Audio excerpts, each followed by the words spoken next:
So a common question that I'll get from parents is this idea of how do I help my child self-regulate, or how do I help my child gain the ability to regulate their emotions when they become dysregulated? And it's a fair question. So if we think of like tantrums or meltdowns, or when our children have big emotional responses to things or a lot of reactivity, right? We want to help them calm down. But the only way to really get your kids to really get great at self-regulation is through co-regulation. So what does that mean? How is it that you, the parent, are able to regulate your own emotions? That's the bigger question, and that's the more important question to answer, because in being able to do that work, you will help your child gain the ability to self-regulate over time. Remember, kids are still developing the ability to self-regulate as they continue to develop and grow. So what the lesson is for us, the parent, is how do we continue to stay calm and anchored and grounded, hold a safe space for our child while they are completely dysregulated, because the expectation is that your kids will have emotional dysregulation because they're kids, right? It's developmentally appropriate and they're learning how to get through that.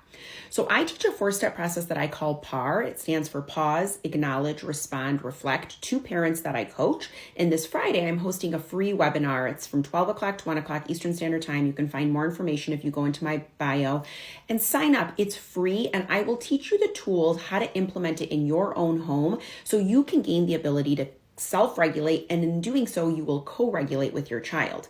Kids do what I call energy matching, and we do it too as parents, by the way. So energy matching just means that either we are matching our child's energy, so as they become emotionally escalated, so do we, or they match our energy. So as we have quick eruptions or quick bursts, so do they. Now, in some cases, children can actually do the opposite, meaning as your emotional state heightens, the parents, a child will learn to suppress.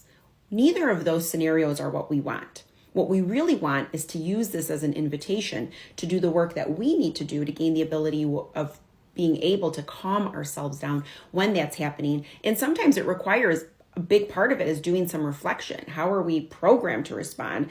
What is the voice in our head saying? How are we feeling? What does that chatter sound like? Do we think we're a bad parent because our child is dysregulated? Do we feel embarrassed by what that behavior is that the child is doing that we don't feel is desirable? Like, what's coming up? We really have to excavate a lot of that to really get to the root of what it is that you're experiencing.